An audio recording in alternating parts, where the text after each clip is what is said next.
야고보서 3장 1절부터 5절까지의 말씀을 읽어드리겠습니다. 내 형제들아, 너희는 선생된 우리가 더 큰 심판을 받을 줄 알고 선생이 많이 되지 말라. 우리가 다 실수가 많으니 만일 말에 실수가 없는 자라면 곧 온전한 사람이라. 능히 온몸도 굴레 씌우리라. 우리가 말들의 입에 재갈 물리는 것은 우리에게 순종하게 하려고 그 온몸을 제어하는 것이라. 또 배를 보라. 그렇게 크고 강풍에 밀려가는 것들을 지극히 작은 키로서 사공의 뜻대로 운행하라니 이와 같이 혀도 작은 지체로 돼 큰 것을 자랑하도다. 보라, 얼마나 작은 불이 얼마나 많은 나무를 태우는가. 아멘. 자, 우리가 알아야 되는 것은 우리 사람은, 즉 아담의 후손은 다 부패한 심성을 갖고 있습니다. 그럼 마음이, 우리가 내 마음은 깨끗하다 이래 생각하는 것은 착각입니다. 우리 사람들의 마음이 그 부패한 그러한 심성으로 채워져 있습니다. 그러므로 사람들이 나는 깨끗하다, 나는 그렇지 않다고 생각하는 것은 오히려 사탄이 틈탈 기회를 주는 것입니다. 그러니까 이 야고보 사도가 이 편지를 쓸 당시의 상황은 기독교인들에게 너무나도 힘든 상황이었습니다. 그런데 뭔가 상황이 굉장히 어려운데 사람들의 말 한마디 한마디가 굉장히 중요한 것이죠. 그 여론이 굉장히 중요합니다. 어떤 사람이 무슨 말을 듣고서 어수선한 분위기에 운을 띄웁니다. 그러면은 사람들이 안 그래도 불안한데 무슨 말을 하니까 불안이 더욱더 조성이 되어져서 여론몰이가 되어지는 것입니다. 그래서 야, 우리가 이렇게 해서 살겠느냐? 어떻게 하면 좋겠느냐? 그렇게 웅성웅성 되면서 여론몰이가 되는 것입니다.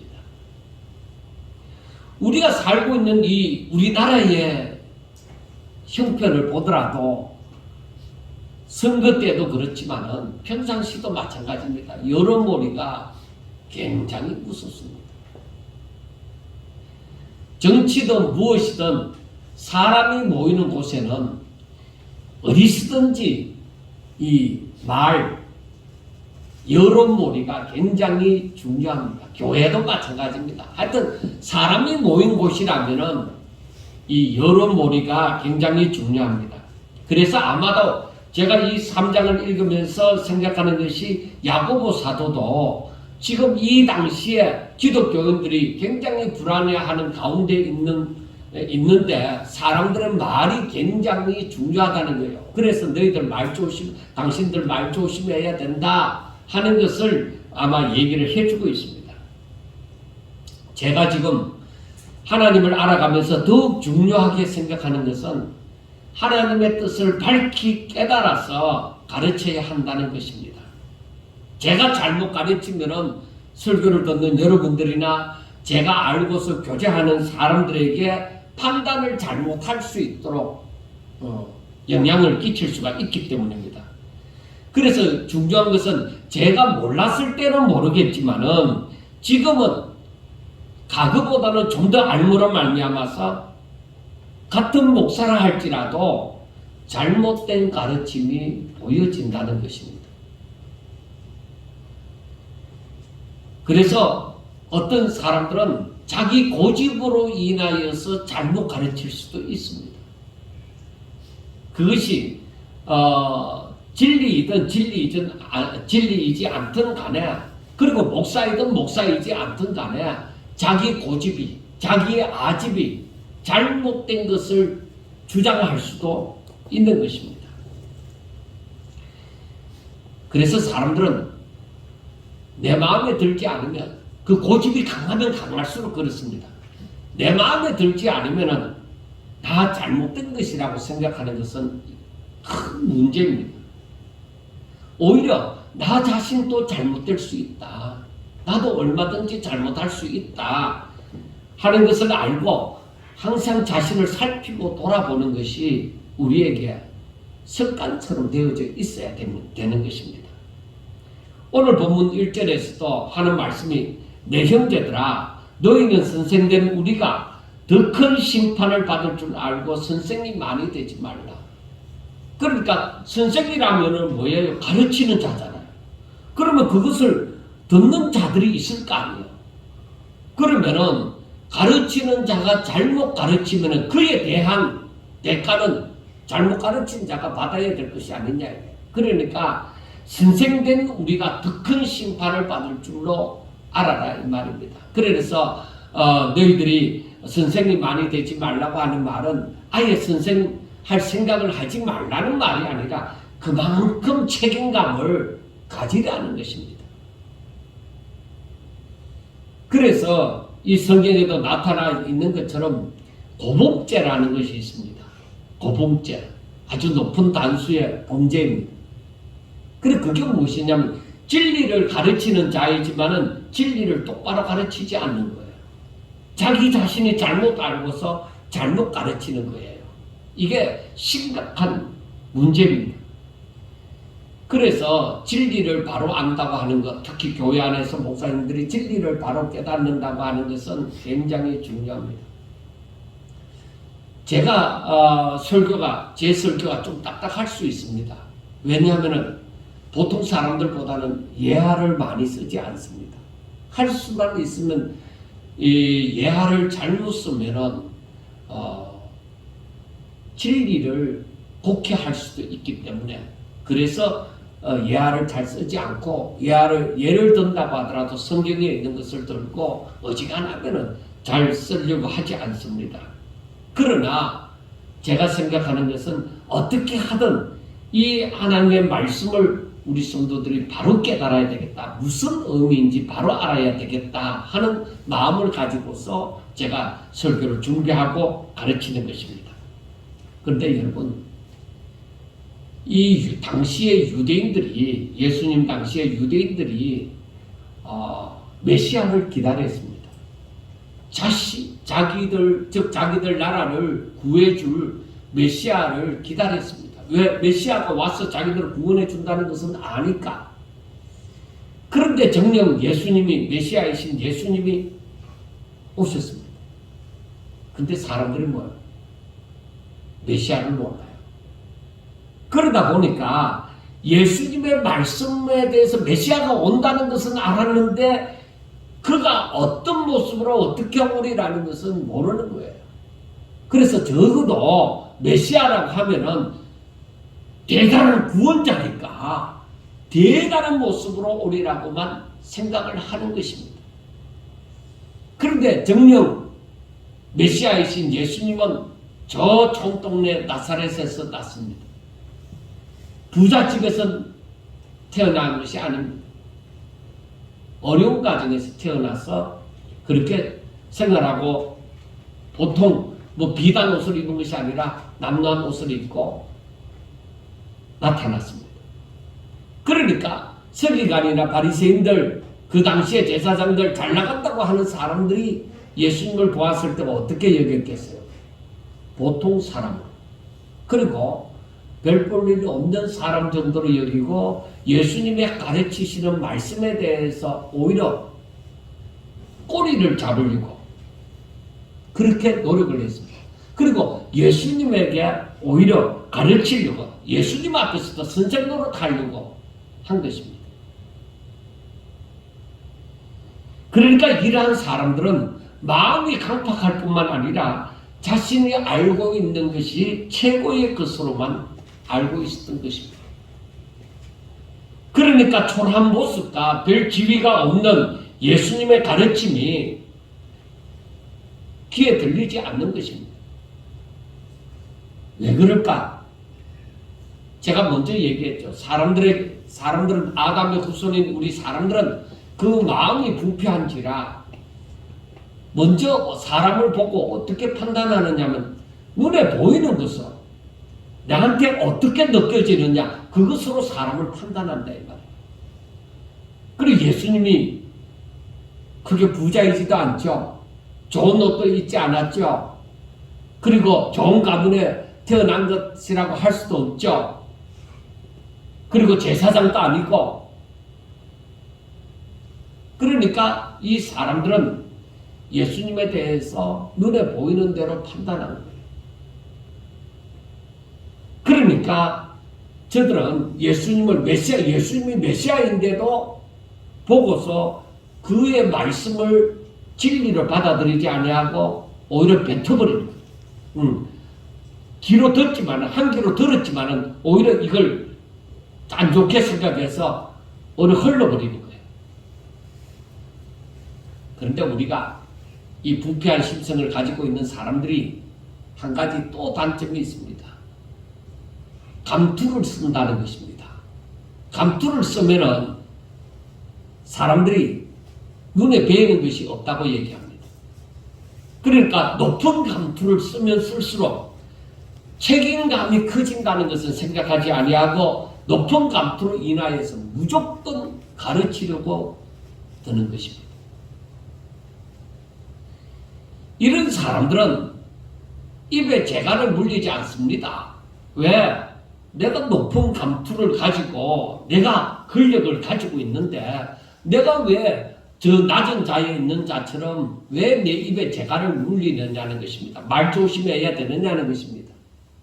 그러므로 이런 사람들은 자동적으로 말에 실수가 많은 사람들입니다. 그리고 그들에게서는 감투가 모든 것을 결정을 합니다. 자, 그러면은 오늘날 우리가 다른 나라를 생각할 것이 아니라 우리 주변을 생각해 보면 그렇습니다. 자, 큰 교회에 있는 목사님이 A는 B다 하고 얘기를 했습니다. 그런데 자그마한 교회, 시골 교회, 저 섬에 있는 교회 연세 많으신 목사님이 아니요, A는 C입니다. B가 아니라 C입니다.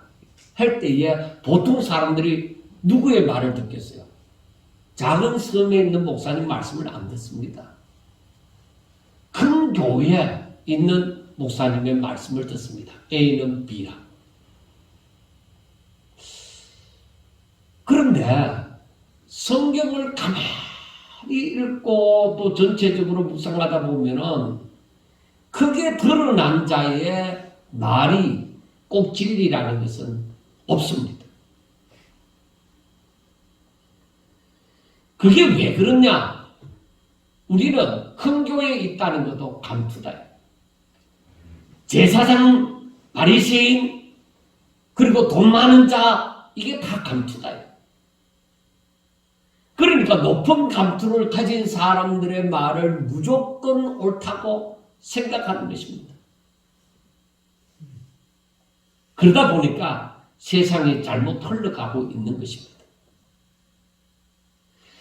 지금 사람들이 사는 세상에 옳다고 생각하는 것을 따라서 이 세상이 흘러왔습니다. 근데 세상이 어떻게 되어져 가요? 진실을 제대로 찾아볼 수가 없습니다. 정말 오히려 이 세상이 더 아름다운 세상, 더 나은 세상이 되어지는 것이 아니라 인간의 욕심을 채워주는 세상, 더 부패한 세상, 그렇게 되어져 가고 있습니다. 왜 사람들이 잘한다고 그렇게 노력하고 그렇게 야당법석을 지키면서 하는데 왜 세상은 더 힘들어져 가고 있느냐, 더 타락해져 가고 있느냐? 그것은 우리가 잘못 살아왔기 때문입니다. 사람들이 진정 옳은 것을 옳다고 말할 수 없고 그 감투에 의해서, 눈에 보이는 것에 의해서 따라 살아왔기 때문에 세상이 지금 이렇게 오히려 더 안 좋아져 가고 있습니다. 그래서 사람들이 이 감투가 좋긴 좋은 모양입니다. 이 감투를 가지려고, 감투를 쓰려고 사람들이 평생 버린 돈을 투자를 합니다. 내가 군수가 되어보리라. 국회의원이 되어버리라. 무슨 높은 자리 하나 차지하기 위해서 많은 돈을 씁니다.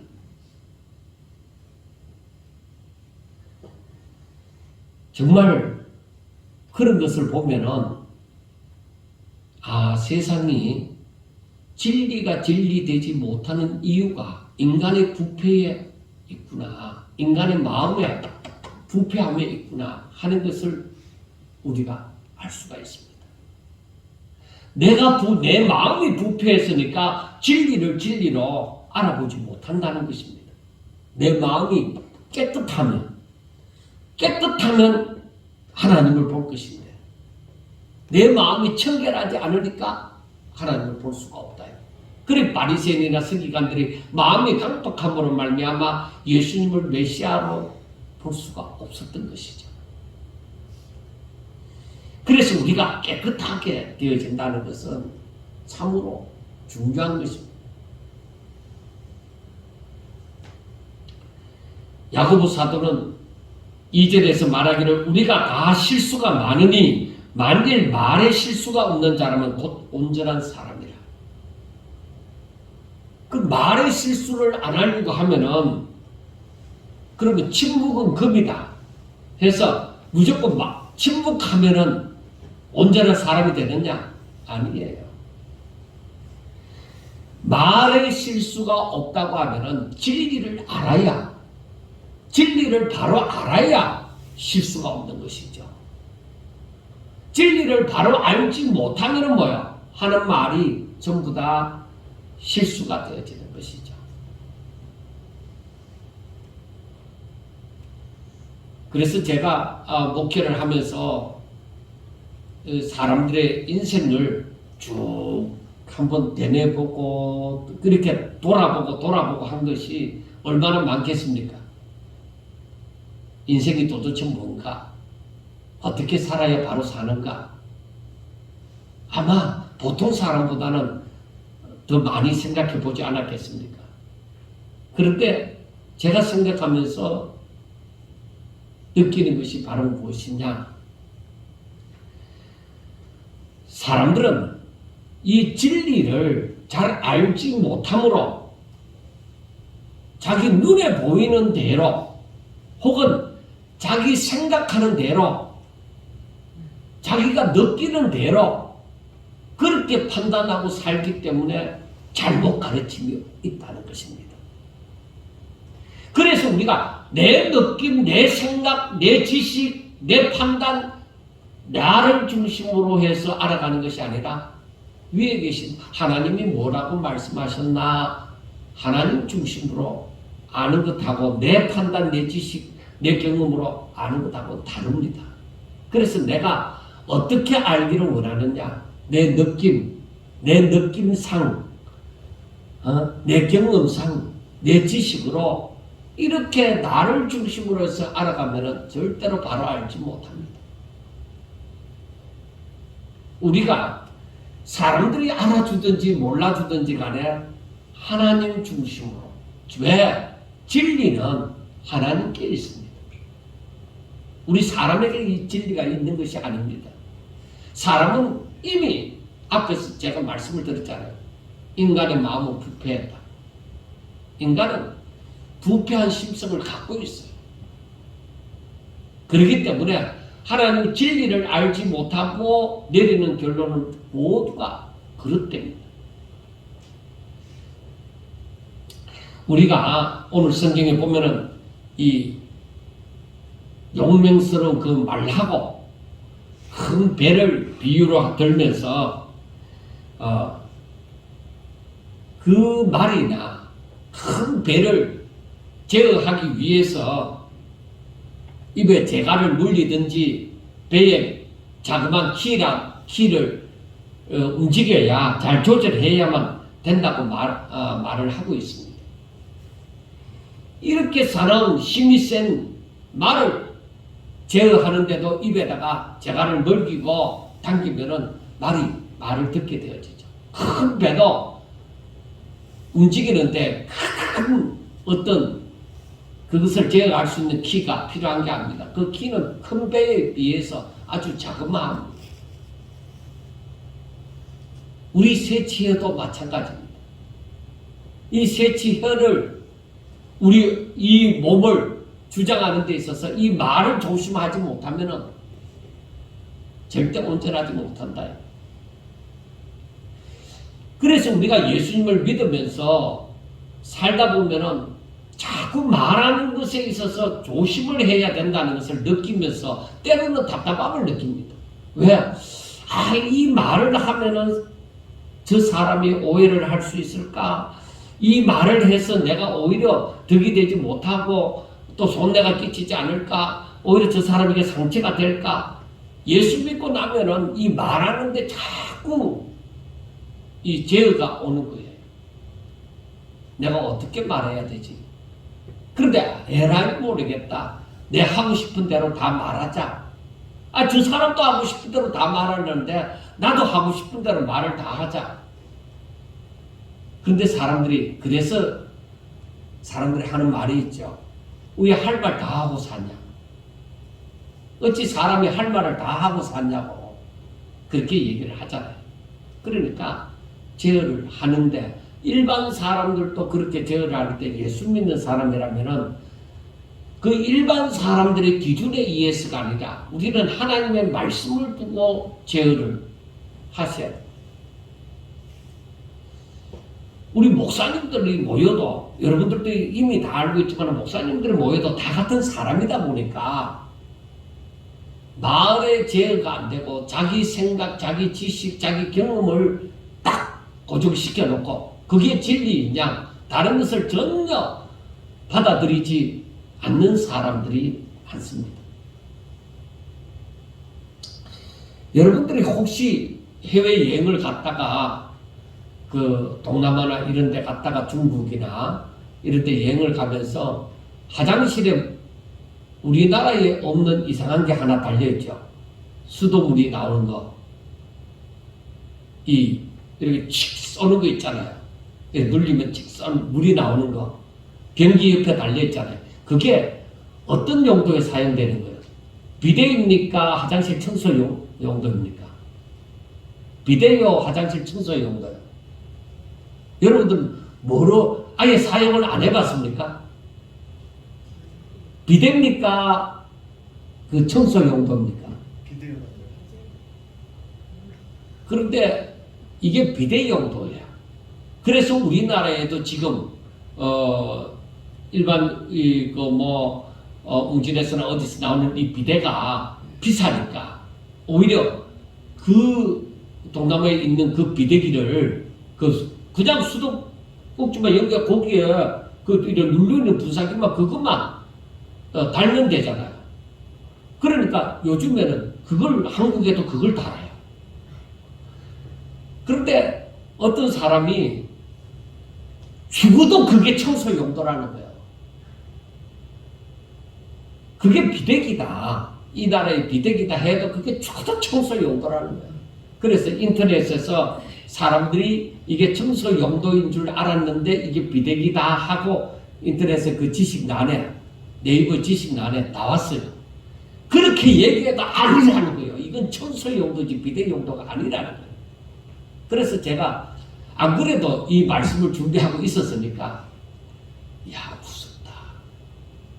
무섭다. 고집센 사람들이 진짜 무섭다. 잘못된 지식이 들어가니까 고치지가 않아요. 네이버 지식에 탁 나와 있어도 아니라는 거예요. 이건 비대기, 그게 무슨 비대기냐. 그래 여러 사람이 그 한 사람을 설득을 못 시키는 거예요. 여러분 이게 무서운 거예요. 지금 제가 말씀을 드리고 있는 것도 여론이라는 것도 참 무서운 거예요.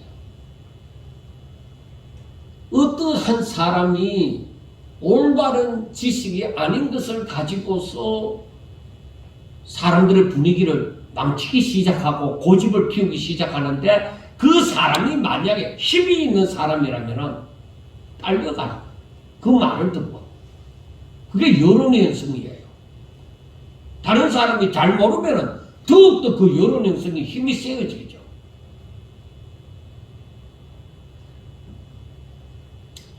이게 참 무서운 거예요. 차라리 그 사람이 잘 모르면은 말을 하지 않았더라면은 오히려 저 사람 그 틀린 것을 다른 사람에게 퍼지지 않잖아요. 자기가 잘못된 걸 가지고도 잘못된 줄도 모르고 자기 편으로 사람들을 만들려고 한다는 거, 이거 무섭다.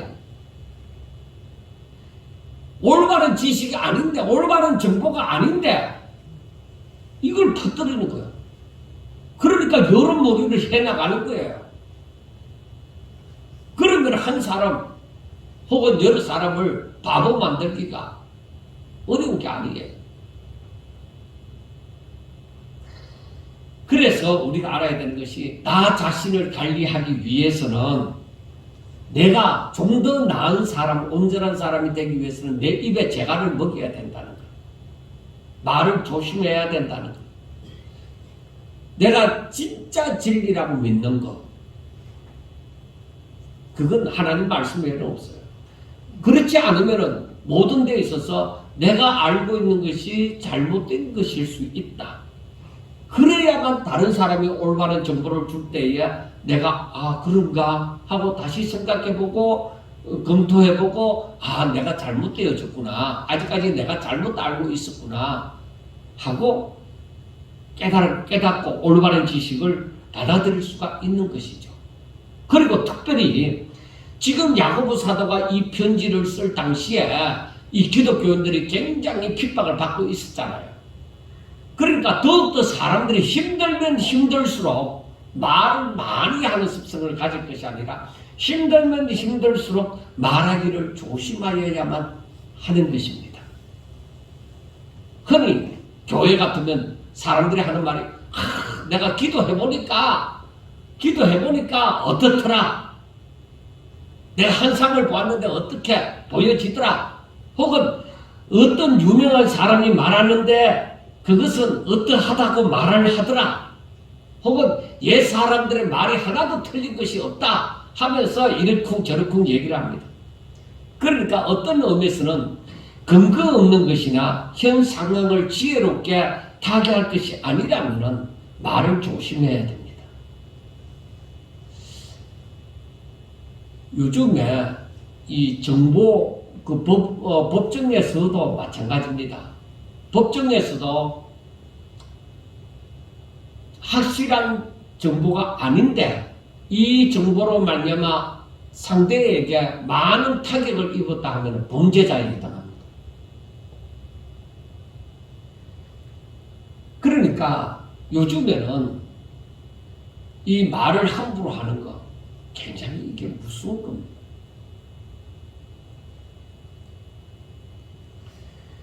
더욱이 기독교인에 대한 핍박이 심해지는 가운데 말을 얼마나 더 조심해야 되겠습니까? 쉽게 근거 없는 소문을 내거나 자신의 판단을 쉽게 주장하는 일을 더욱더 조심해야 되는 것입니다. 그래서 야고보 사도가 5절과 6절에 이런 말을 합니다.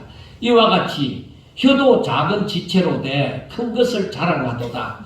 보라, 얼마나 작은 불이 얼마나 많은 나무를 태우는가. 혀는 곧 불이요 불의의 세계라. 혀는 우리 지체 중에서 온몸을 더럽히고 삶의 수레바퀴를 불사르나니 그 사르는 것이 지옥불에서 나느니라 하고 말을 합니다.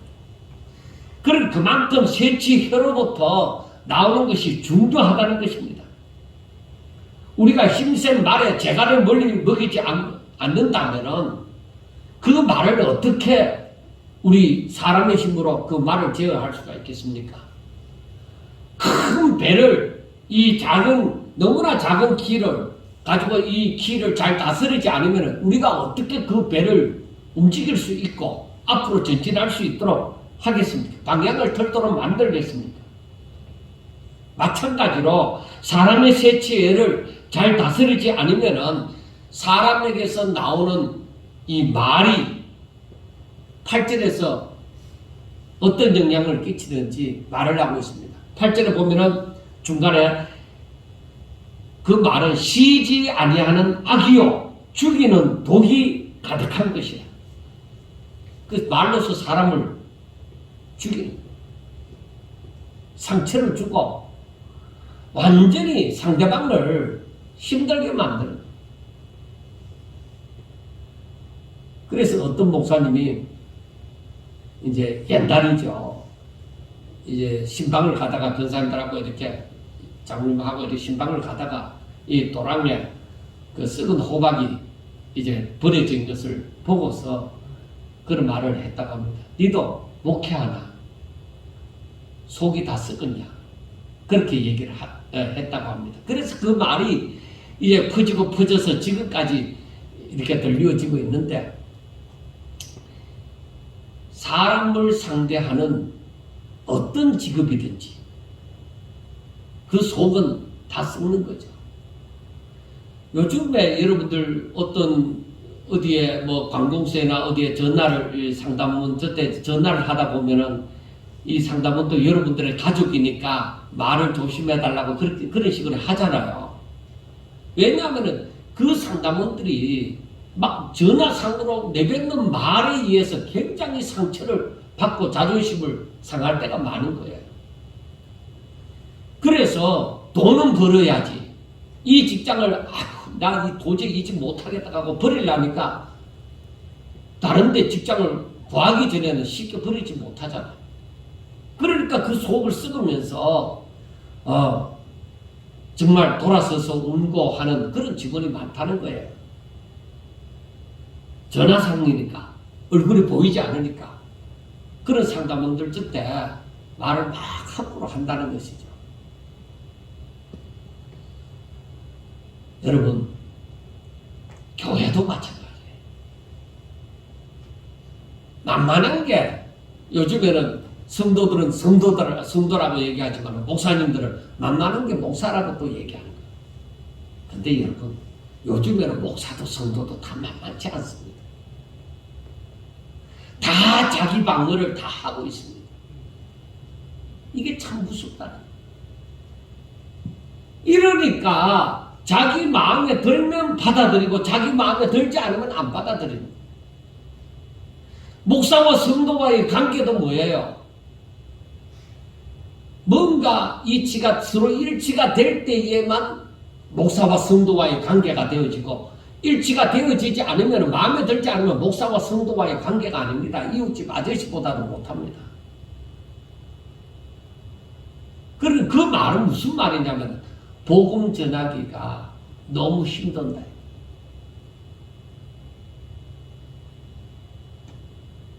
제가 노예에서나 이 목사님들, 장로들 모임에서 제가 좀 인기가 없어요. 왜 없느냐? 저는 바른 말을 합니다. 목사님, 다음부터 그런 말 하면 안 돼요. 목사님이잖아요. 그렇게 말하면 안 돼요. 그리고 때로는 그 목사님들이 하는 얘기를 듣고 제가 가슴 아플 때가 많이 있어요. 이번에 들었던 얘기 중에 한 얘기가, 한 성도들이 7, 80명 모이는 교회입니다. 근데 새벽 예배 드리는데 조금 교회에서 조금 떨어진 곳에 있는 성도를 새벽 예배 나오시니까 모시러 가기 위해서 목사님이 조금 더 일찍 일어나겠죠. 더 일찍 일어나서 이렇게 모시고 옵니다. 그런데 그 목사님 입에서 나오는 말이, 그 사람 우리 다른 교회 갔으면 좋겠다. 제 마음이 칼로 이렇게 싹 찢는 것 같은 거예요. 그 말을 들으면서.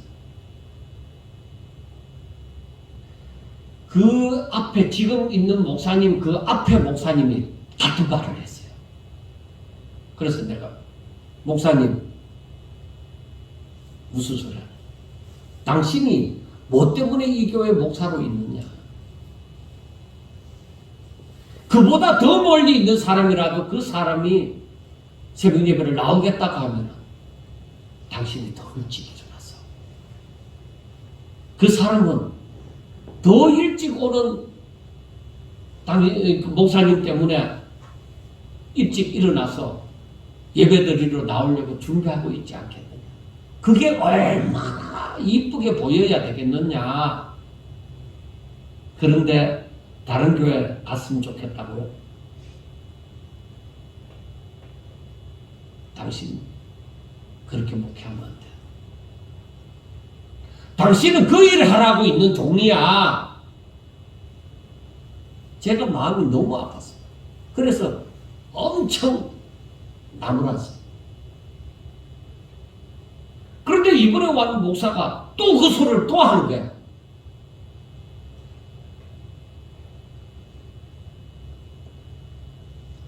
이게 제가 조금 전에 말했다시피 성도는 성도로서 박는 기제를 갖고 있는 거예요. 목사는 목사로서 자기 살려고 박는 기제를 갖는 거예요. 그런데 그 목사님들의 그 말 한마디가 옆에 듣는, 내가 당사자가 아니지만은 옆에서 듣는 내 자신이 가슴이 아픈 거예요. 그렇지 않아도 그 교회 장로님이 그 목사님하고 친한 목사님 저때 소개했는 목사님 저때 이건 아니라고, 이건 아니지 않느냐고 그렇게 했다는 것입니다. 그래서 제가 교만이다.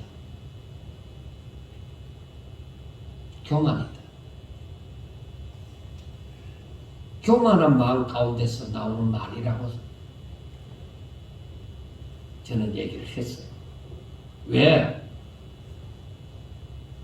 이 고비를 넘기지 못하면 그런 말을 하지 아니하고 목사가 이 성도가 예배드리고자 하는데 저 멀리서도 오고자 하는데 하고 데리고 올 수 있는 자신이 기쁘게 모시고 올 수 있는 그 마음이 되지 않으면 당신은 이 이상 믿음이 안 자란다.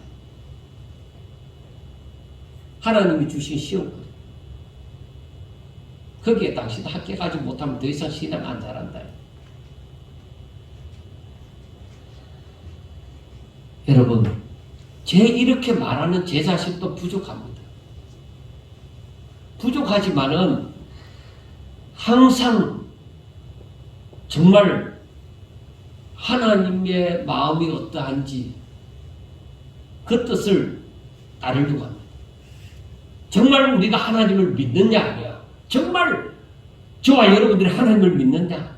그리고 하나님의 말씀대로 모든 것이 지금까지 성취되었고 또 앞으로도 그대로 성취되어질 줄 믿느냐? 그러면 무엇이 중요하냐? 우리가 하나님을 제대로 알고 하나님 뜻대로 되어지는 것을 우리가 기뻐할 줄 아는 그런 사람이 되셔야 돼요. 내 육신이 편한 대로 좋은 것만 취할 줄 아는 그런 사람이 되고자 하면은 안 된다는 것입니다. 그래서 저는 항상 얘기를 하지만은 성경을 보다 보면은 하나님을 제대로 아는 것이 너무나도 중요하구나. 그리고 제대로 알았으면 순종하는 것이 너무 중요하구나. 세상에서 무슨 일이 일어나더라도 하나님 뜻대로 다 이루어지는 줄 알고 절대로 흔들리지도 말고 오직 믿음으로 모든 상황을 감당하며 하나님을 바라보는 자가 되셔야만 한다는 것입니다. 그러면은 말을 조심할 수가 있죠.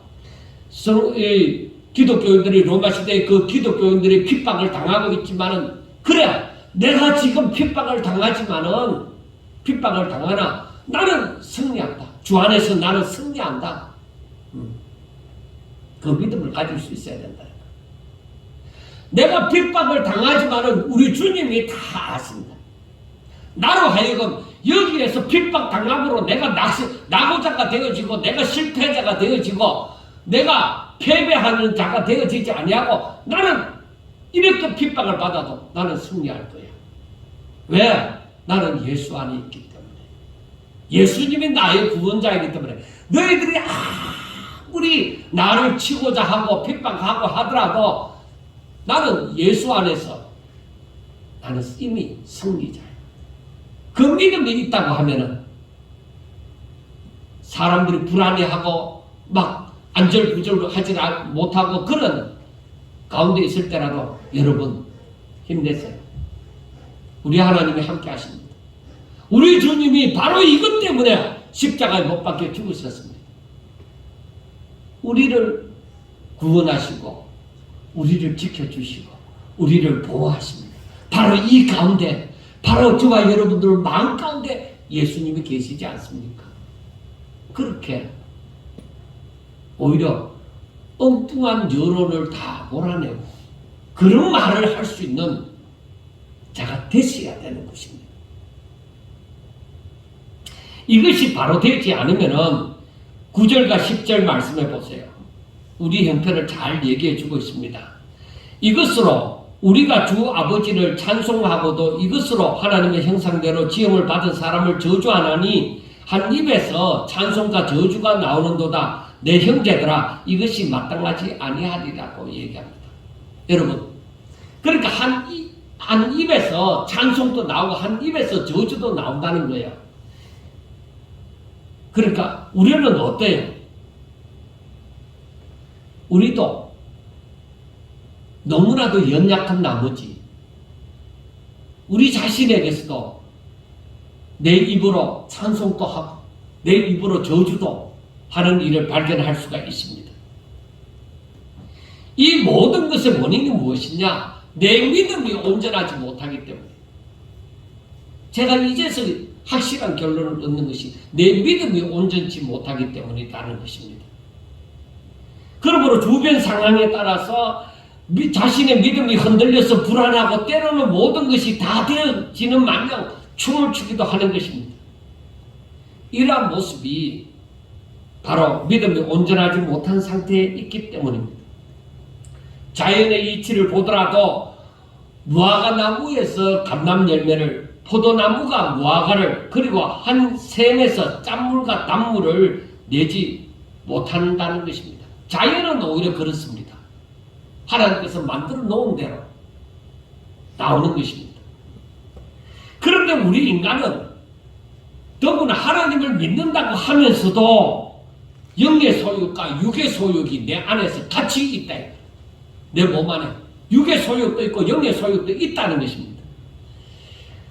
그러나 하나님께서는 뭐예요? 육의 소욕으로 살지 말고 영의 소욕으로 살아라. 그렇게 말씀을 하십니다.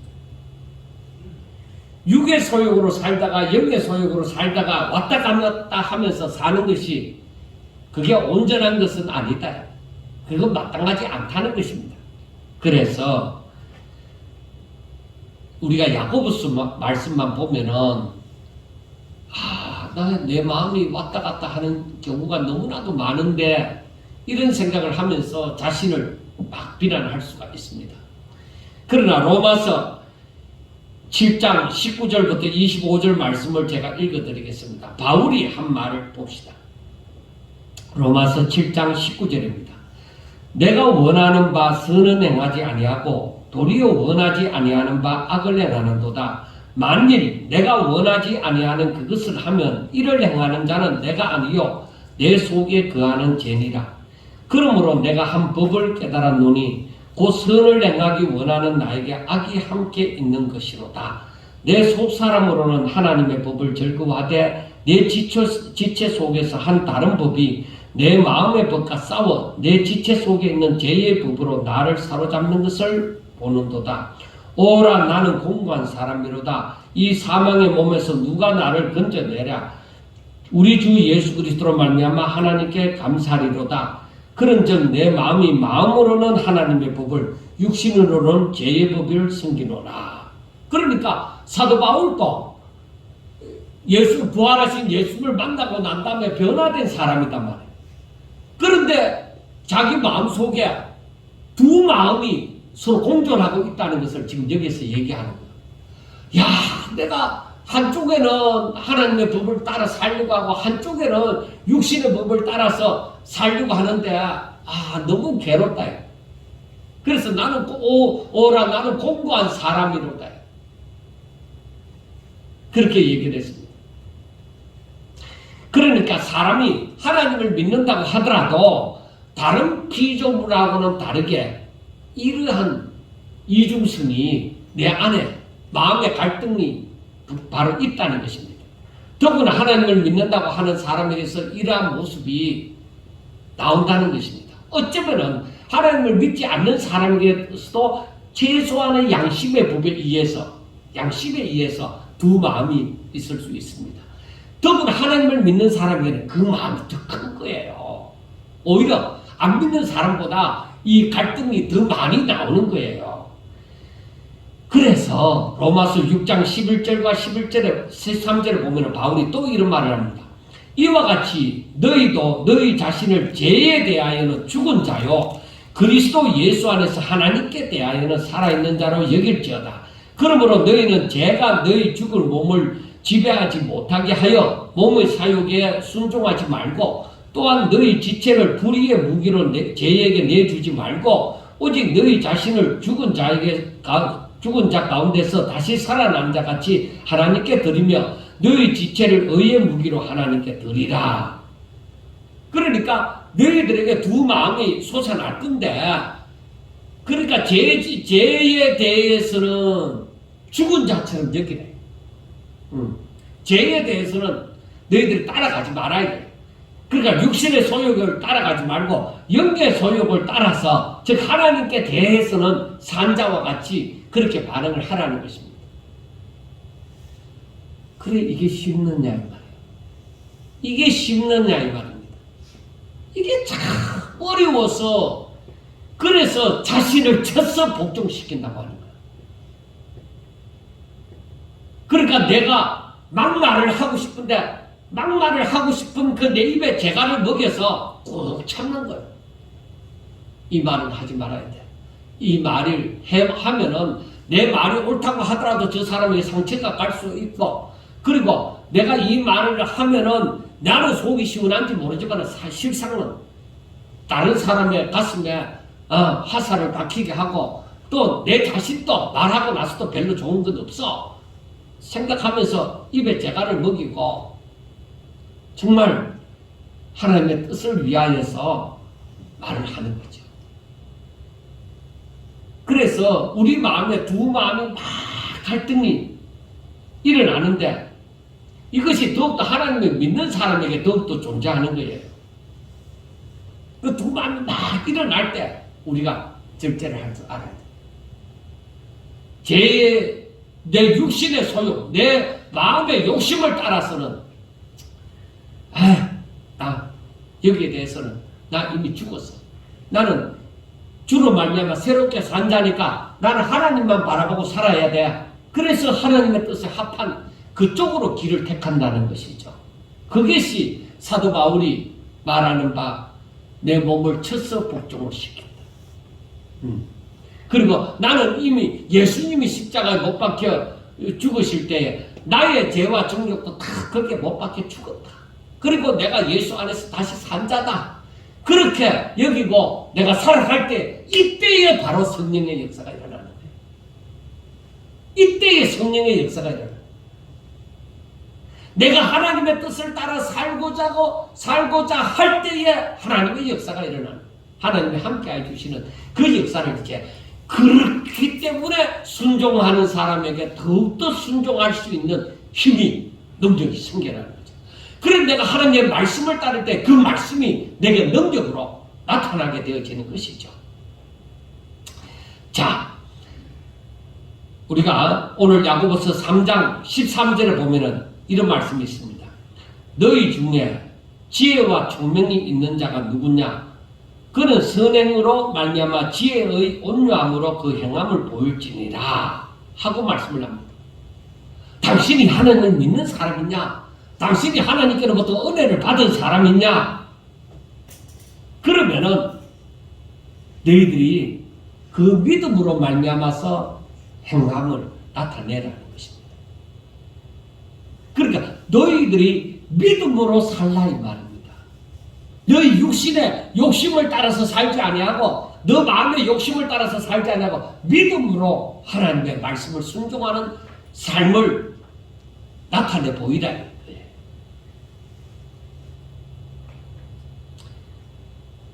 육신으로 죄의 사역으로 살지 말고 오직 마음으로 하나님의 법을 섬김으로 자신을 의의 무기로 하나님을 믿는 자처럼 그렇게 살아라 하는 말씀입니다.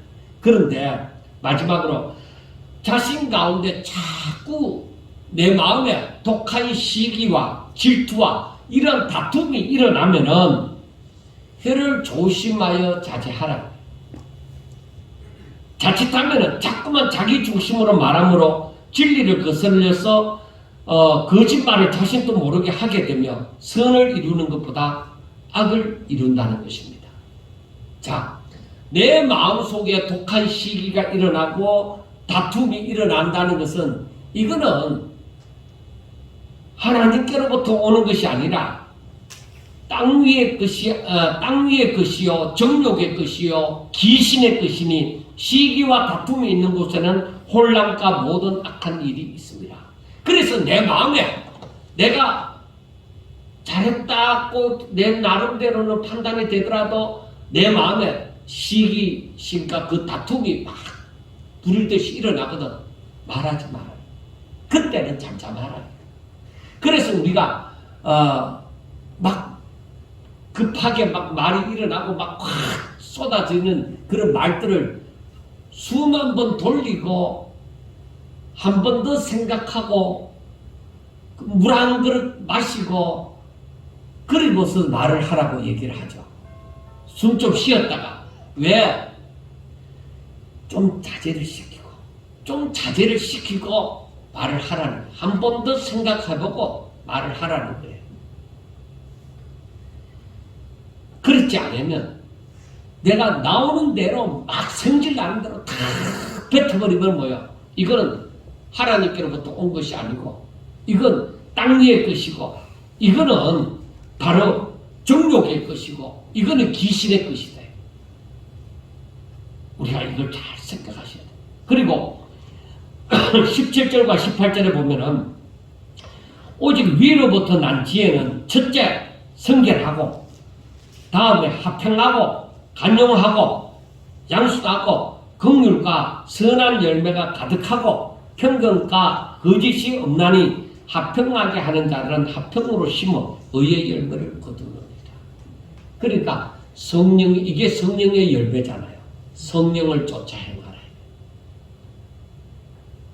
그런데 여러분 이것도 자꾸 그렇게 성령을 쫓아 행하는 것을 훈련이 되셔야 돼요. 내가 그렇게 하지 못하고 내 막 성질나는 대로 해버리고 나면은 꼭 자신을 돌아보아서 회개해야 돼. 아, 내가 이러면 안 되는데 또 이번에도 내가 졌네. 내가 왜 이렇게 했을까? 그래서 자신을 돌아보아서 회개하고 하나님 다음부터는 내 속에서 나온 대로 막 뱉을 것이 아니라 숨 한번 돌리고 정말 주를 생각하면서 하나님이 말하게 하심을 따라서 할 수 있게 해주세요. 그때 기도하라. 그렇게 성령을 쫓아 행하는 훈련을 하셔야만 그렇게 살기를 따라서 살려고 성령을 따라서 살려고 하셔야만 변화가 일어나는 것이에요. 결국 무엇입니까? 하나님을 믿고 진실로 하나님의 뜻대로 살고자 하는 그런 마음이 있느냐는 것입니다. 그러려면은 자신을 늘 살펴보라. 자신에게 인간적인 감정, 야, 내 인간은 원래 이래, 나는 원래 이래. 원래 그렇다는 것이 그렇고 자랑스러운 것은 아닙니다. 인간적인 감정이 자신을 주장하지 못하도록 하래요. 그렇지 않으면 진정 하나님께로부터 말미암은 성령이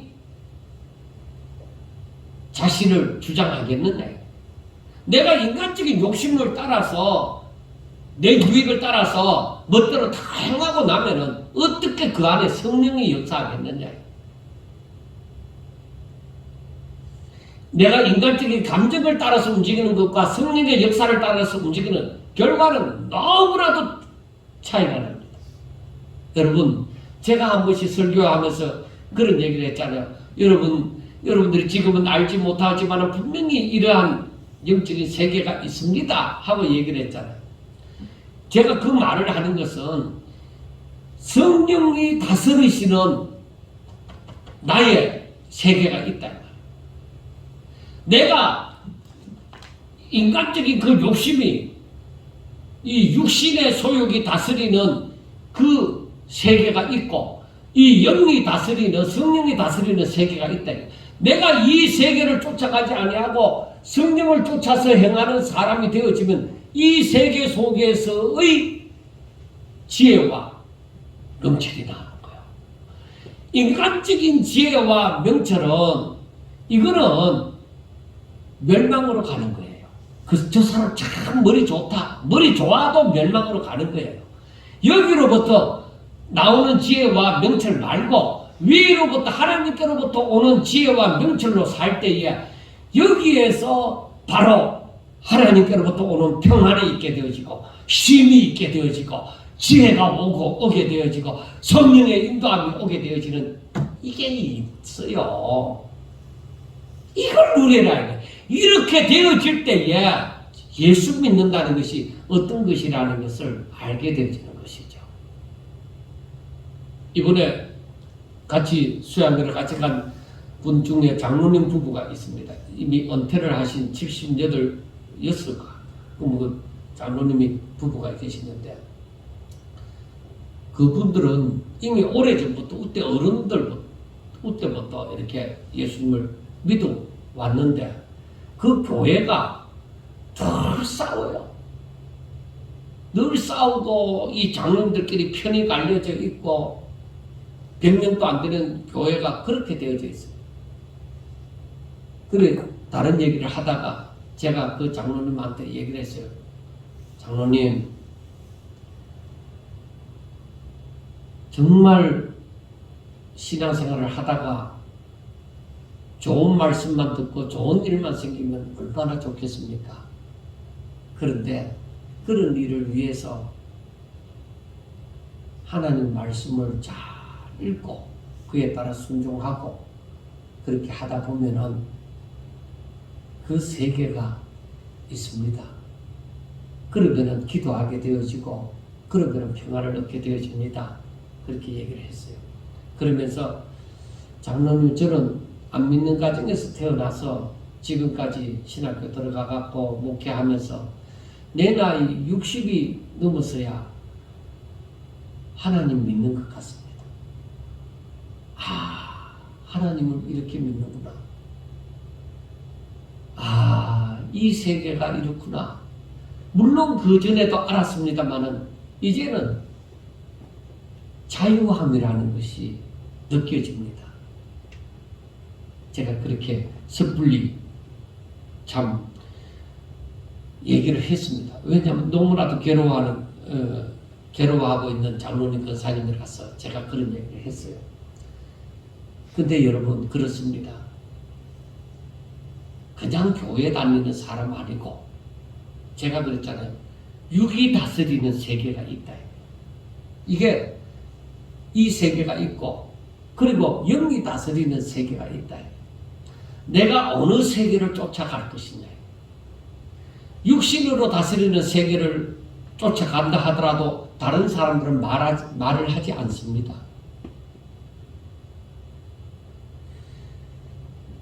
영이 다스리는 세계를 쫓아가면은 다른 사람들은 만약에 예수 믿는 사람들이라면은 부러워할 것입니다. 그래서 저는 한 번씩 얘기합니다. 목사님들한테라도 저는 그런 얘기를 합니다. 정말 하나님 잘 믿고 싶습니까? 정말 하나님의 뜻을 따라 순종하며 그 평안을 누리고 싶습니까? 그러면 이 세계로 가지 말고 이 세계를 한번 살아보세요. 이 세계를 내가 느낄 때까지 순종하세요. 그러면은 다음부터는 당신은 계속 이 세계로 내려가지 않고 이 세계 속만 살려고 할 것입니다. 하는 얘기를 했습니다. 여러분 그렇습니다. 세상에는 내 마음을 흔들어서 불안함을 조성하거나 멸망의 길로 가게 만드는 그러한 말이나 행동들이 너무너무 많습니다. 그리고 많은 사람들이 때로는 목사님들도 때로는 예수 믿는다고 하는 사람들도 말을 근거 없는 말을 막 함으로써 막 분위기를 엉망으로 만들고 교회 분위기도 엉망으로 만들고 막 자기들 직장의 분위기도 엉망으로 만드는 그런 사람들하고 가까이 하지 마세요. 그런 사람들에게는 소망이 없습니다. 욕심뿐입니다. 여러분, 우리는 이미 진리의 말씀을 듣는 자고 그걸 믿고 그렇게 사는 자이기 때문에 진리의 바로 선자가 되셔야 됩니다. 그러므로 진리를 알므로 내 입에 말도 조심해야 돼. 진리를 알아야 말도 조심하지. 말을 조심함으로 오직 하나님을 바라보게 만들고 또 공동체의 유익을 위하여 말하기도 하고 자제하기도 하는 그런 사람이 되셔야 됩니다. 그리하여 화평을 이루고 하나님의 기뻐하시는 의의 열매를 맺으셔야만 합니다. 사랑하는 여러분, 하나님의 나라가 분명히 있습니다. 하나님의 영이신 성령이 분명히 역사합니다. 그 영은 우리를 도와주시고 즉 우리의 보혜사가 되어 주시기 때문에 우리를 도우셔서 하나님의 자녀로 살게 항상 도우십니다. 그 성령을 의지하고 그 성령의 인도함을 따라서 삶으로 항상 저와 여러분들 한 사람 한 사람이 어디에 있든지 간에 항상 하나님의 뜻을 이루어가는 화평을 이루는 그러한 정말 촛불과 같은 빛과 소금과 같은 그러한 역할을 담당하는 자들이 다 될 수 있기를 주의 이름으로 축원합니다. 기도드리겠습니다. 하나님 아버지 감사합니다. 저희들은 참 부족해서 말을 해놓고 돌아서서는 후회할 말을 또 합니다.